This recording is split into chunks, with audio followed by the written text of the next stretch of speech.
So Mayor Adams months ago was indicted after allegedly accepting more than $100,000 in luxury travel, including hotel stays, lavish meals, and airline upgrades from Turkish nationals beginning in 2016 when he still served as the president of the New York Bureau of Brooklyn.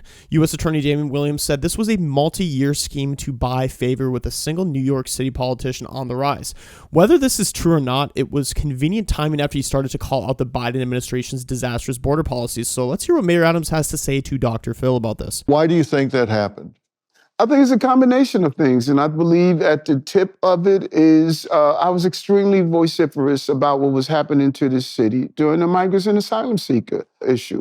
I lived my life not only when I was a law enforcement officer, but as a state senator, a president, and a mayor, of following the law. And when you look into the crevices of the indictment, it clearly shows there's something that's just not right. And, Dr. Phil, I cannot tell you, the only consolation to this is that mommy's not alive. I would not want my mother to watch me go through this. And it hurts a lot. No American should go through being on the FBI watch list because you're standing up for your family member. It also would be one of the biggest power moves of Trump to pardon a Democrat, saying a big F you to the establishment, saying, we can actually agree on common sense issues. I wish we could get back to the day where we debated taxes and tariffs and not indicted our political enemies, and not ridiculous things like overwhelming a community with thousands of migrants by politicians who aren't affected by the migrants living in their city. To every Democrat who wants to allow illegal immigration, they should be required to house illegals in their own home to get a taste of their own medicine. Something tells me their opinion would then change on illegal immigration. That is just not what our criminal justice system is about. And that's the criminal justice system I fought for. I've been an advocate for proper criminal justice. And so I believe that the record is going to show I did nothing wrong. What I did right, I stood up for this city. And I believe there were those that just disagreed that why was I standing up to see what was happening to my city and happening to the families in the city. This is in New York. President-elect Trump has been charged with a lot of things here. This is happening to you here. Is this something that has infected this district? Why do you think here this is going on? I started looking at my case and reading through it, and then I started to just go and search what has happened to other people.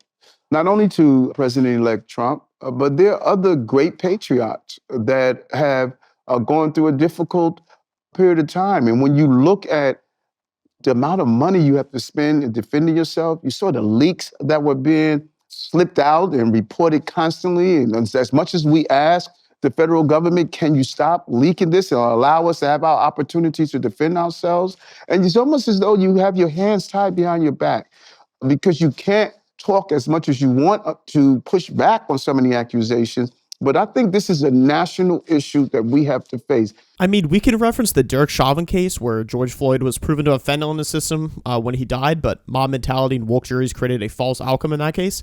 And it almost happened to Kyle Rittenhouse, where, yes, should he have gone to a protest in a different state with an AR? Probably not, but, well, maybe don't threaten a man with a gun who is clearly defending the state from violent mobs. And it almost happened to Daniel Penny for defending an entire subway from a man that was arrested, 42 times, threatening to kill everyone.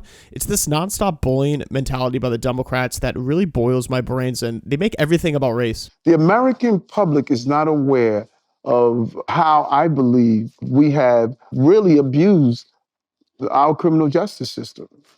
What would you say to your mother about this if she was alive? I'll tell her I'm sorry. My mother was extremely proud of me. She used to stay up late at night, Dr. Phil, and, I was struggling in school, and she would tell me, baby, don't worry, just, keep trying.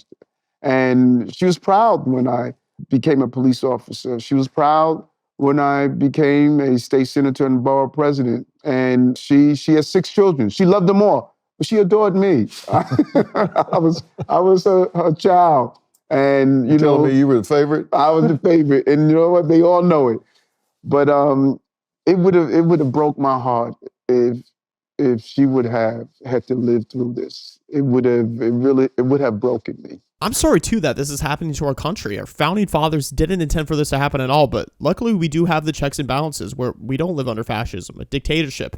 We can appeal cases, taking it as far as the Supreme Court, but how many prosecutors and judges in this country aren't upholding their oath to the Constitution by collaborating with certain parties to get a favorable outcome that will benefit them politically?